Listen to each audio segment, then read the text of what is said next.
And so with that, why don't we just begin? So the first question I actually wanted to ask is this.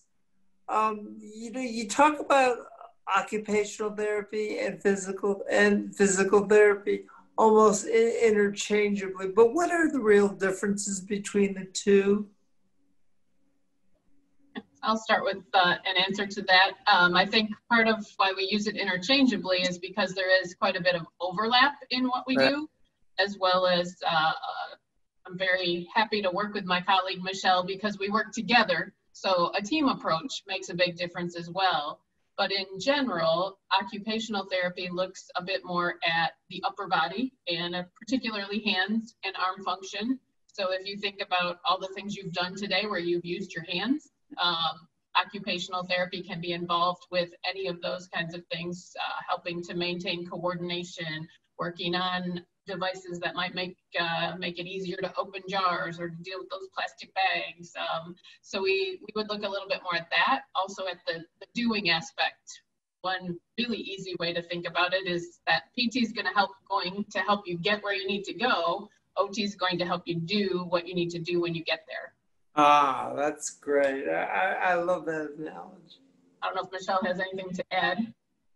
Yeah, so a lot of people, when they come into therapy, I think a lot of people think of physical therapy as, yes, exercise, and of course, walking and balance. You know, a lot of people think physical therapy is just walking, and that's all that we're going to work on. But we do work very closely with occupational therapy. So when I get to work with Kerri, she's a lot of times helping people getting around, getting up and going where they need to go within their home, what they need to do more safely in getting around perhaps in their bathroom. But how are they going to get there? Are they going to be able to walk safely with a cane? Do they need to use a walker? Do we need to start thinking about using a wheelchair to get there a little bit easier when you're left home alone? Do we need to put grab bars in there? And Kerri and I can work together to really come up with the best setup, whether it's getting different hinges for your door, or can we maybe change a door or remove a door. So we really kind of come together with this team approach. So we're really blessed that we have the opportunity to work in a multidisciplinary clinic that we can, it can be confusing, but I think that's sometimes the best part. No, it almost seems like you're a tag team, a dynamic duo for the MSA patient, which is wonderful. Yeah. Yeah, I think that's how Kerri walks in sometimes to some of our clinics, is comes in and says, okay, the tag team is here. That's how she walks in. I let her do the introduction most of the time. She's got it down. So Michele, during your presentation, you referred to a number of programs that I've been actively very involved in as a Parkinson's patient. The Rock City boxing class, the Pedaling for Parkinson's are both programs that I do. And I've noticed that, they're pretty rigorous programs. I stand corrected, they're very rigorous programs. Yes. For people who can accomplish them. But what happens when for the newly diagnosed Parkinson's patient, maybe that intensity may be very suitable. But if you start advancing and your mobility becomes more, challenged or impaired as the disease progresses, what's your recommendation for the more advanced patient? We definitely need to tailor the program to you. So a lot of times we like to think about individualizing your program. And that may be doing the program possibly in a seated position, possibly in a supported position. It really depends on what your biggest complaint may be with your MSA. Some people may have difficulty initiating their movements. Some people may have the biggest complaint of feeling lightheaded or dizzy. So really reaching out to your interdisciplinary team or your therapist and having that conversation is first and foremost, I think, going to be the biggest hurdle. If you can have that conversation, I think that's going to be the biggest thing. But we can definitely tailor the programs. Sometimes we can do things sitting down, we can do things laying down, but I think people need to make sure that you're still challenging yourself and not be afraid to challenge yourself. You're not going to do harm by taking on that challenge, and we can tailor those programs to you. I know you and I had a brief conversation before this started where we had the opportunity to talk about different programs, whether it be the LSVT program, Pedaling for Parkinson's, or even Rock Steady, where some groups may have different levels of activity programs where you can jump in, whether you're in a level 1 or a level 4 program. Different groups may be able to have you fit into that program based on your current abilities. And you don't necessarily have to stop exercising because your disease has progressed. You just have to realize you have to make modifications. And that's okay. We understand as a therapy team that modifications are okay. It's just making sure that you're discussing those things with your therapy team so that we can make the modifications. Right. Mm-hmm. I mean, can one overdo the exercise to a point where it creates an injury? Because I feel that when I do that, I set myself back tremendously. You can, because our physical bodies, they're the only ones that we have. So just because you have a diagnosis of Parkinson's or MSA, or some of the clients that Kerri and I also work with in our ALS clinics, you still have a musculoskeletal system. So if you overdo it, you can in fact overdo it and still end up with a sprain or a strain. So you can overdo things. So if we're going to be talking about a strengthening program, we may encourage you to only do it 4 days a week. And a lot of these programs are encouraging you to do exercises on most days of the week. They are not every day of the week programs. And they are vigorous programs that we're calling for, yes, 40 to 60 minutes of exercise on 3 to 4 days of the week, but they're not everyday programs. So do you recommend that? Do you recommend that people exercise every single day and with the same intensity? No.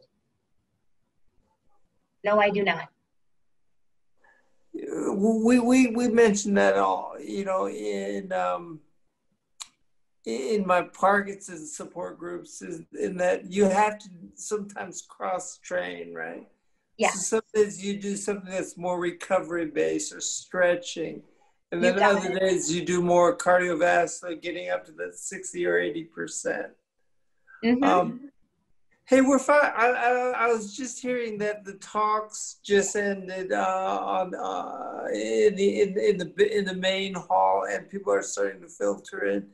So we may repeat some of the things that we've talked about for purposes of including everyone. But at the same time, we'd ask the audience if you have specific questions that you'd like to ask. Make sure you put it in our chat room, and we'll try to get to them as best as we can. Go ahead. I could jump in just to clarify the LSVT BIG program, the recommended frequency for those maximal daily exercises and your functional tasks. That's recommended as a daily program, 7 days a week. That's the protocol that yields the best results. But it doesn't have to be an hour, 7 days a week. You can do fewer repetitions.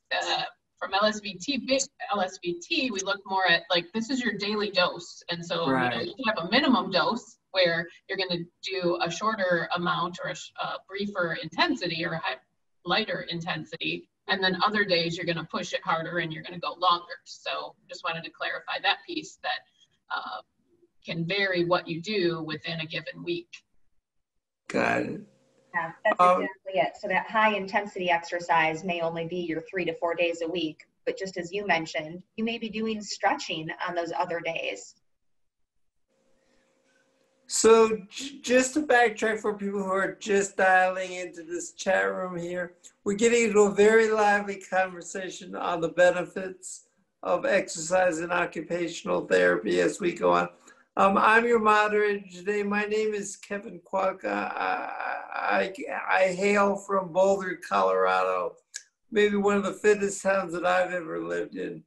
But my reasons for moving here were because I've been living with a diagnosis of Parkinson's for 12 years now.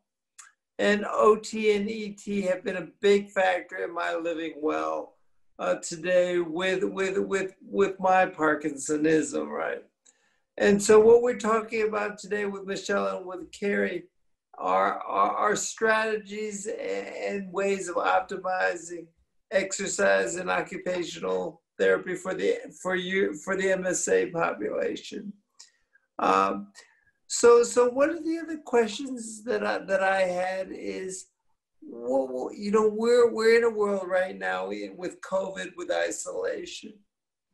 And so going to your neighborhood class for the last few months has been hard. And in fact, many of us have been relegated to working out either on our own or with apathy and sort of the extra pounds that one puts on with, you know, eating chips, you know, with COVID. We're not exercising as well.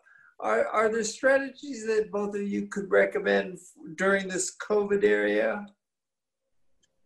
Yes, I think in one sense, the silver lining side of that is that there are many, many more virtual options available. Yeah. And that even allows access for people who maybe live in more rural or remote areas who couldn't get to classes previously. If they can hook up to Zoom or YouTube, they have options for online classes. The Michigan Parkinson's Foundation is one, they have daily classes at 10 a.m. That are virtual, and you don't have to be from Michigan to tune into those classes. So I think you can search things out to find resources that weren't available pre-COVID. Maybe it's a little harder to motivate because you don't have maybe as much accountability going face-to-face, and we have some groups that run here and we miss that in-person contact. There's something about seeing people and talking to people and working out together face-to-face that's lost virtually, but there certainly are virtual options. Yes, and I know also the Pedaling for Parkinson's, if you go on their website, they have some virtual classes that they're also offering for people. So again, even though MSA is a different diagnosis, both having the neuroprotective factors through high intensity exercise, going onto their website and signing up for some virtual classes through them, they're running their classes virtually as well. Got it. One of the questions that just came in is, are there any strategies for just getting out of your car? I know I have a real problem with parking and getting out of the car. Mm-hmm. Well, one, I think a lot of it depends on what type of car you're driving. But I know Kerri and I have a few tips and tricks. There are a few different levers that people can keep in the door of their car that we can use to help you stand. So using some adaptive aids can be helpful. And if that's the problem, is that just getting the leverage to get up, or we have different things that we can use under our seats to help us get up. Right. Also, just using some of that high amplitude or intensity movement of working to do that rotation. You know, you're going to lift your legs, exaggerate that movement to bring your legs into the car, really work on that rotation to move over. And as Michele said, it can depend on the vehicle. Some vehicles have, you know, straps or bars that you can hold and use for leverage. And I frequently walk people out to their car at the end of a session because they're telling me that it's difficult to get in and out of the car. Okay, let's go. One of the things that I feel occupational therapy does is problem solving. So it may not be possible to give everybody general guidelines, but if I'm working with you, I'll go out to your car with you and let's look at what's workable, what could be changed, how can we make that easier for both you and the person who might be with you. Kerri, do you recommend handicap placards for people who park their cars? Again, I think that's a somewhat individual situation, if the distance of walking is a challenge, then most definitely, if it helps people get out more, if they're going to stay home because they feel like it's too far to walk without a handicap sticker, then definitely. If they have capacity to walk further, then I would encourage them to park far away and get more steps that way. Yeah. Those things, you can always have it just in case. Yes, exactly. Because some days, and this is the other thing, you know, we all have good days and bad days. Exactly. And they're not the same, right? Are there any tips for those days when you just feel the apathy and you know that the exercise is what you need, you know you'll feel better, but you just can't get out of bed, or you can't motivate yourself to get to class?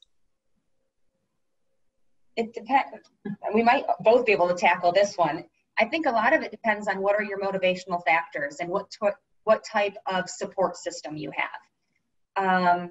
I think we all have that, and that can be a little bit more challenging when you do have MSA and some of these other degenerative diseases. So if you're one of those people that tends to, in the big picture, be motivated by that screen that gets filled up by the bars that I've worked out every day on the calendar, or your Apple Watch that the steps get filled up, if that's what motivates you, continue to use that app or using the technology. If it's holding yourself accountable to signing up for an exercise class or a group, then that might be the support system you need. If it's just finding one support person that you need, then maybe that's the motivator that you need to help hold you accountable. Because I think that's really important, to try to keep yourself going. Right. Because we all have those days, and it can be challenging. Otherwise, if you are noticing more of those days, so keeping track of it on your calendar, if you are having more of those days, I think it's really important to have that conversation with your nurse navigator or your doctor as part of your multidisciplinary team, because sometimes there may be possible medical intervention that they may be able to do to help with some of that motivation as well. Kerri, what do you think? I think I would agree with everything that Michele said, and also, especially I think in the pandemic time, being gentle with ourselves is a good thing as well. So if it is an occasional thing where it's just, I just need a day off or I just need to chill, I think we need to be gracious with ourselves in that regard. It's where it becomes continuous or keeps going on, then you need to engage some of those accountability systems, or look at different ways, like is something really taking a lot of your energy that's not leaving enough, or is it a sleep issue that you're not sleeping well enough so that you have some energy to get up, get going. So there's a question that's coming in that actually has been on my mind a lot as well. I tend to be a very competitive individual through my younger days. And so, for those of us that are competitive, we like to measure what we can do. And so this one question said that what's happened to a musculature that's not allowing us to run on a treadmill at the same pace that maybe we could have done a year ago, right? And so the question is really twofold. One is, do we really know what's going on with the musculature that's creating that? And then two, how does one cope with that? I can't do what I used to be able to do. That's a really loaded question. To tackle the first part, what's going on with the muscle, at the muscular level, all of this is beginning, unfortunately, not just at the muscular level. It's more of a central level. So the muscle itself is just like somebody else's muscle that doesn't have MSA. So it's not a muscular problem. We're thinking more of what's going on more at a central level when we think about our brains and why things aren't firing as quickly. But unfortunately, why we can't run on the treadmill like we used to, it's really that coordination and getting things to move like we wanted to.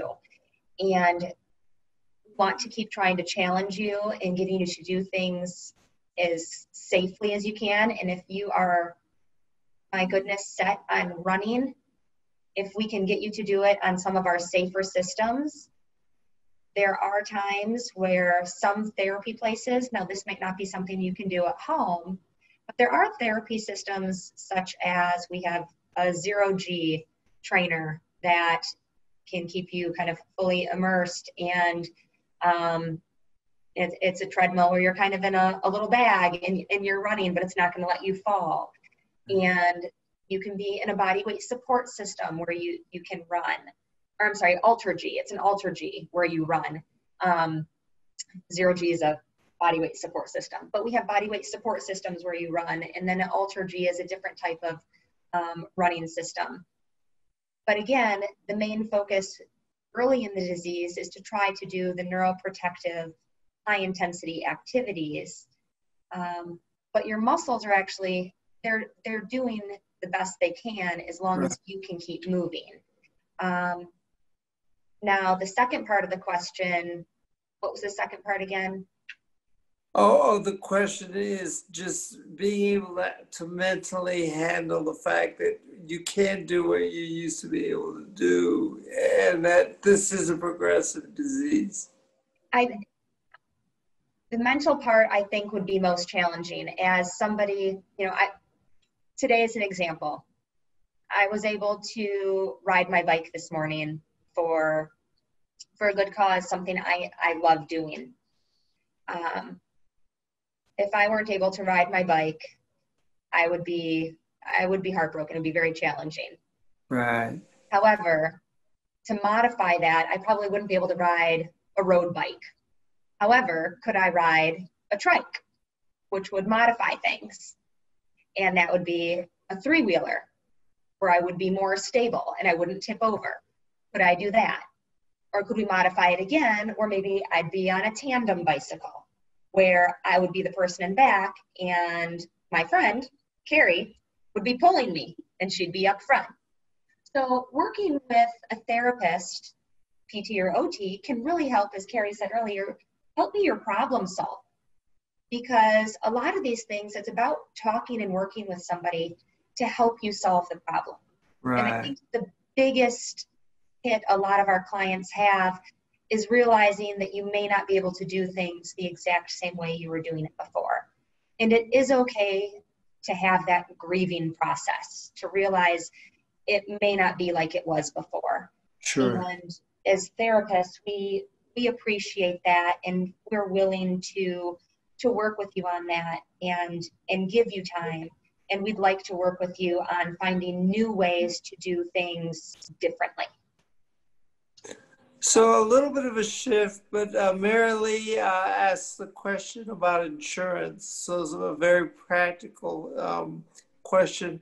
And what are some suggestions on how to negotiate and get insurance coverage for our OT or PT? Yeah, I feel like we keep saying it's an individual question. It's an individual response. It really depends on the type of insurance that a person has.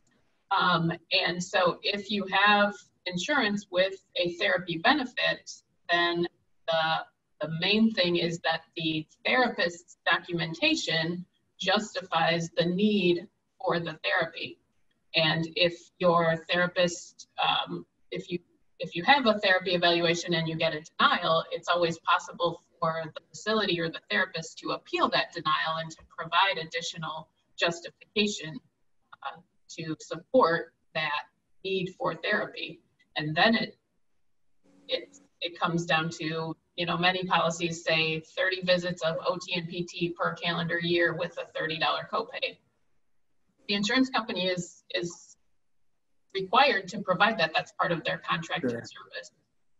Is there any documented evidence that an actual plan actually reduces the cost of care long-term for an MSA patient?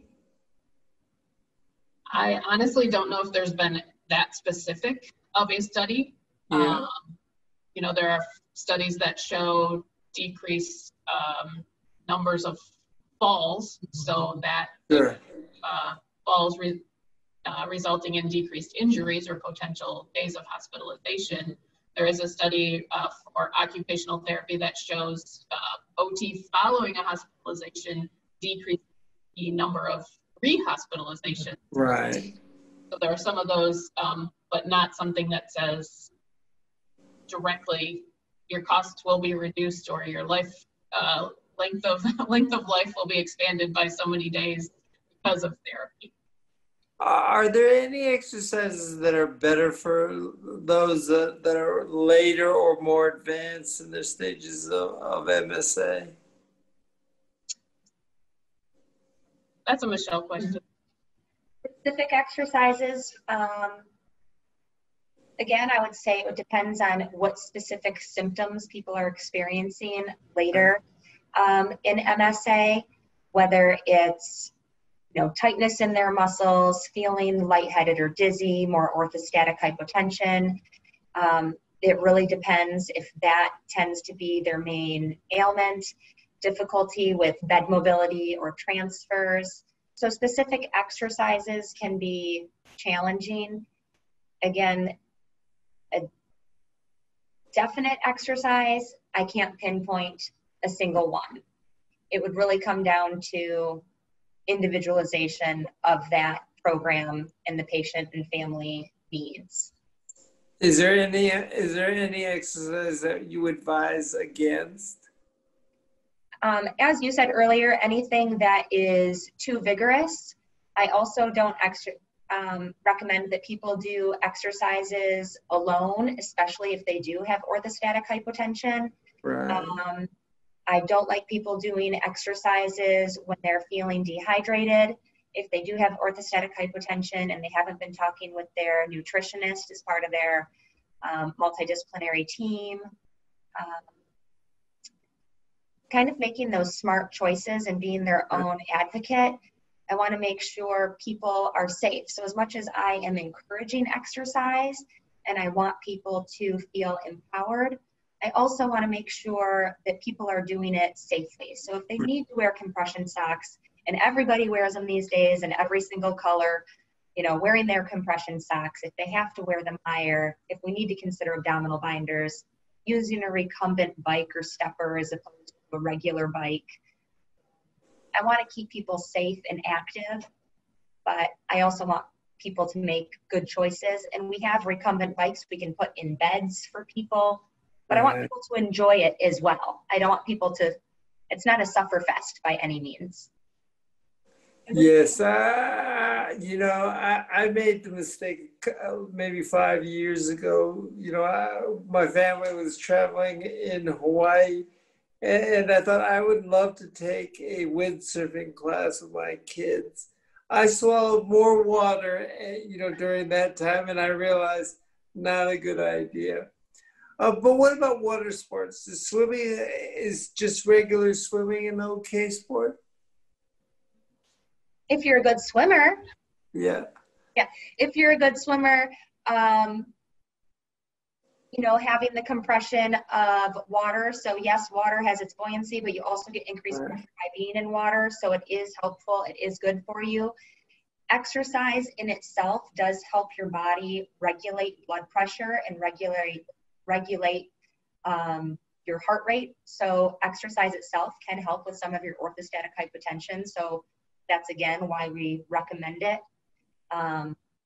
Sometimes we will recommend just isometric exercises in later stages.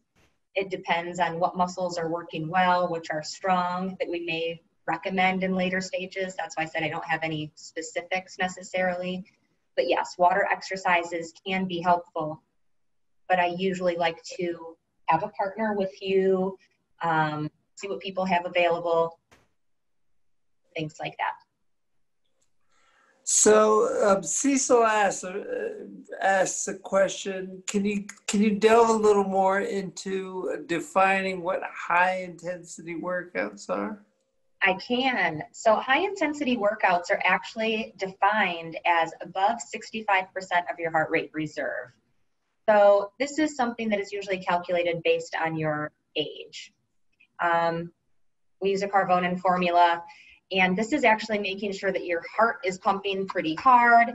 If we use an RPE scale from 0 to 10, we actually want you working at a 5 to 7 or higher out of that 10. This is making sure that you're working. We don't want this to feel easy. We want this to feel hard to very hard. And this is where we've found that the benefits for neuroprotective factors have been found. And most studies actually wanted it to be about 75 to 85%, but with all the research, they wanted to err on the side of caution. So 65% is what was found, and they've allowed moderate to high intensity. So that's where 65% came in. So describe that in practical terms for the person who, like myself, who may not be the professional athlete. Does that mean that you should be able to have a conversation while you're exercising, or is that pushing you beyond conversation comfort? Beyond conversation, you should be able to speak in short, fragmented sentences, fragments. So, doing okay. How you doing, Kerri? Doing okay. That's it. Yeah. But I'm not going to explain it in great detail. I'm going to keep going. Yeah. We're not going to speak in paragraphs and chat about how our day is going. Got it. What about people who don't sweat? Any tips for them? That's it. That's why we like to use what we call a Borg rating of perceived exertion scale. This is something, again, as I mentioned, that 0 to 10 scale. You can actually Google this if you put in Borg, B-O-R-G, or just RPE, rating of perceived exertion. If you looked this up on Google, you would see something from 0 to 10. And this is how you can rate yourself while exercising. And it does take some practice. So if Kerri and I are sitting here, we might just say, I'm a 0. I'm not exerting myself. But as I was describing earlier, as I was riding my bike up these hills in Ada, Michigan, I know is pretty flat, but really it's very hilly where I was riding. I was definitely a 7 or 8, and there were times where I was questioning if I was going to tip over on my bike. So you use this scale to rate how you are feeling. So some people are on medications that don't allow their heart rates to go up. So we can't use that 65 to 85%. And we're strictly wondering how you are feeling. And what I perceive as a 5 to 7 may be different from Kerri or how you may be feeling. So one of the things that I find, and like you, Michele, I love to get on the bike. There's something about the joy of exercise and movement and feeling the wind, on you. And I guess I'd like to close by that. We have this picture of a backdrop in front of us, which is a beautiful sunset, right? Over the lake. I think for me personally, any exercise that can bring you joy is a good exercise. You got it. So any closing That's a therapy thing where we often say, people say, what's the best exercise for me? And we say, whatever exercise you're going to consistently do. Yep. That's right. You have to find your thing. We have a saying at the Davis Finney Foundation, where I'm on the board, that every victory counts and everything you do is a victory, if you think of it that way, right? Yeah, that's a great perspective. Any closing remarks from either of you, to this audience as far as tips on OT and PT and exercise therapy? I don't know that we have any closing thoughts. We appreciate everybody tuning in and staying with it through to the end of the day. It's probably been a long day for some, so we're really glad that you stayed and tuned into this. And we would just encourage you, I think, maybe to find yourself a team to work with, because the team approach really can help with your care and your wellness. Great. Well, we thank the audience for being with us for a long day today. We hope you got good information out of all of this. before we leave for the end of the day, two things. Please go back to the General Assembly Hall and listen to the closing. There'll be some information there on tonight's movie. By the way, on someone with MSA who exercised pretty strenuously as a competitive triathlete. I think it's going to be a wonderful documentary that I'm certainly looking forward to seeing. Philip, do you have anything else you might want to say to the group today? No, just you covered it. Please return to the main website for the streaming video website for the closing remarks. And then there's a very important movie tonight. It's going to be, the remarks will include information about the movie. So we'll see you all virtually. Great. Thank you, Michele and Kerri, for all of your help. And thank you, Philip, for putting this program together. We applaud all of you. Thank you, Michele and Kerri and Kevin.